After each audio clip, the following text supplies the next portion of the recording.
یو خبره درته کوم وروڼو چې دې میاشت ته موږ د شعبان او د شب قدر میاشت وایو. د دې میاشت په فضیلت کې رب نبی کریم صلی الله علیه وسلم یو حدیث ویلی، ان الله تعالی ينزل ليلة النصف من شعبان الى السماء الدنيا فيغفر لأكثر من عدد شعر غنم لبني كلب او كما قال. في هذا الحديث كلام لګ بعض علماء په دې حدیث کې څه خبرې کوي خو خیر د فضایلو سره تعلق لري. خلاصه دا ده چې د الله پاک خپل شان لایقه سره د لومبي اسمان ته راکوزېږي په دې شپه. یا بعض علماء وایي د خدای رحمتونه راځي. نو په عربو کې یو قبیله د بنو کلب به ورته وي، هغوی به ګډې چیلې ډېرې زیاتې ساتلې. نو د بنو کلب قبیلې د ګډو چیلو د ویښتو نه زیات بندگان خدای پاک بخي په دې شپه. او علما لیکي هېته شب قدر وایي، موږ ورته شب قدر وایو. عربی کې ورته شب قدر نه وایي، شب خو پارسي لفظ دی، او قدر عزت ته وایي، عظمت ته وایي، او قدر تقدیر په معنا سره م استعمالیږي. نو بعض علما وایي په دې شپه الله پاک د هر انسان د راتلونکي یو کال تقدیر د دنیا فرشتو ته حواله کړي چې دا د لوح محفوظ نه لیکل شروع کړي. نو د هر انسان د راتلونکي یو کال چې څه دی خوري، څه کوي، څه نه کوي، دا ټول هغه فرشتې بره صدر دفتر د لوح محفوظ د هغې نه یې ولیکي. نو د رمضان کې چې کوم اخیري لیلة القدر دی په اخیري لسو کې په هغه شپې د دنیا فرشتو ته حواله کړي چې ها دا د فلان کی تقدیر دی یو کال ځان سره کې. نور لیلة النصف من شعبان ورته عربی کې وایي. رسول الله صلی الله علیه وسلم د په دې شپه کې د خدای پاک عبادت کړی. د دې کې نور څه نشته، دوه څیزونه دي، د شپې الله ته عبادت کول او خدای ته جڼا کول او د ورځې روژه نیول. نو هغه شپه بېګاله را روانه ده، بېګاله لیلة النصف من شعبان د شب قدر پنځلسمه ده، او سبا ورځ د خالي ورځ چې سبا کومه را روانه ده، نو دا د روژې دپاره ده. نو بېګاله لږ مهرباني وکړئ، خدای پاک ته لږ عبادت او زاري وکړئ. ښه موږ خو خوبونو باندې ستړي شو که ټول عمر موږ خوب وکړو. خدای دې قبر کې خوب نصیب کړي چې دنیا کې موږ خوبونه وکړو او قبر او آخرت هم د کړو وي، دا ډېره خطرې خبره ده.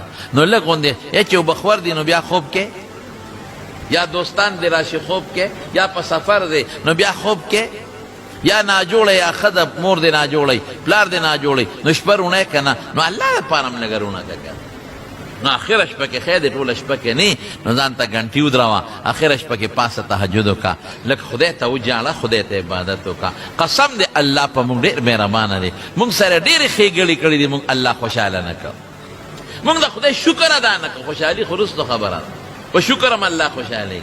نو د خدای د نعمتونو روغ صحت راکه، مال بچي، عزت دولت، روغ سترګې او روغ لاسونه او ایمان او مسلمانی او پړه کې راله خدای دین هم شکر دی اچولی دی او د دین مینه هم خدای پاک اچولی ده. نو لږ اخره شپه کې پاسې خدای ته وجاړئ یا الله وی ما ته ګناه معاف کا. خدای دا وایا خدای راتلونکي کال چې څه تقدیر الله ته فرشتو ته ولیکه، نو خدای د ما په تقدیر کې عبادت ولیکه. مونږ ټول عمر د دنیا سوال، د دنیا سوال، لږ د دین سوال د خدای نه کوئ. دا وای ربنا آتنا فی الدنیا حسنه وفي الاخرة حسنه وقنا عذاب النار. دواړه راغلل، دنیا راغله آخرت راغله. خدایا په تقدیر کې راغله خدای بخنه ولیکې، خدای تقدیر کې راغله نیکي ولیکې، خدای په تقدیر کې هم د ګناه نه مې پاک کې او مال هم راغله ولیکې، روغ صحت هم ولیکې، مال سره حلال یادوه. دا ولیکه، دا سوال کوه، ولی یمحو الله ما یشاء ویثبت وعنده ام الکتاب. الله وی تقدیر اصل ما سره دی، زه چې وغواړم نو د هغې کې زیاتې کمې کولی شم، صبروان کم نور به پکې ولیکم. الله قادر دی په دې څیز، د انسان عقل پکې کار نه کوي. نو دا د شپې عبادت وکړې او د خدای نه سوال وکړې، او که وسم کېږي نو سبا روژه ونیسئ. ښه انشاءالله ورسره ووایه او زنانو ته مو وایه چې سبا روژه ونیسي، الله پې خوشحالیږي په روژه باندې. سبا روژه ونیسئ او بېګاره د خدای پاک عبادت وکړئ د شپې چې الله راضي شي، او خدای نه سوالونه کوئ. انشاءالله چې موږ د الله نه سوال کوو، الله مهربانه بادشاه دی. خدای پاک د انسان په لږه جړه خوشحالیږي. خدای پاک دومره بېنبانه دی په بنده، قسم دی چې دونه مور په خپل بچي نه مهربانه. حدیث کې راځي الله ارحم بعباده من الام بولدها. موږ سره خدای څونه احسانات رونو کړي دي.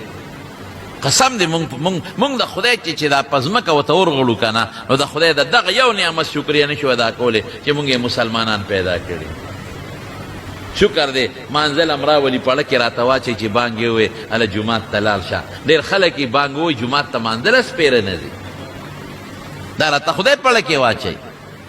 په ژبه راله ذکر جاري کې تسبیح راته لاس کې راکړي، شوق راله خدای پیدا کړي. دا د خدای فضل دی که نه. موږ تاسو یې خوښ یو. موږ چې د جمعې مانځله راوستو کم کم لرې لرې ځای نه خلک راغلی دی ګوره، نو دا خدای پاک موږ خوښ وو. موږ ته اړه کې واچول چې مانځله لاړ شي. ملا صاحب تقریر به بیان به مو اورئ، ذکر به مو کې. دا د خدای فضل او د خدای کرم دی. نو دا خدای به خفه کوو نه ښه خوشحاله په لږه خوشحالېږي نو بېګاله به که خیر عبادت کوئ ښه. او ما ګناهګاره جسم پکې دوا وکړئ او سبا لکه خیر انشاءالله روجه ونیسئ. او د روجه ماتي وخت کې خدای پاک د انسان دعاګانې قبلوي. نو د روجه ماتي وخت کې پکوړو له زر منډه مه وهئ، لږ لاس اوچت کې او خدای پاک ته دعا وکړئ. الله وایي چې څوک روجه ماتی دغه وخت کې چې دی کومه دعا غواړي نو زه د انسان دعا قبلوم. دا خو د ډېر ورځې او اسم کله کله روجې نیسئ. حضور پاک به په میاشت کې 3 روجې نیولې. ایام بید د میاشتې د سپینې میاشتې اسلامي میاشت 14مه 14مه او 15مه. کله به د جمعې مو سره نیوه، کله به د میاشتې لومبۍ 2مه 3مه نیوله، او کله به د میاشتې اخیري 3 نیولې. نو کله کله روجې نیسئ ښه، په روجو الله پاک خوشحالېږي.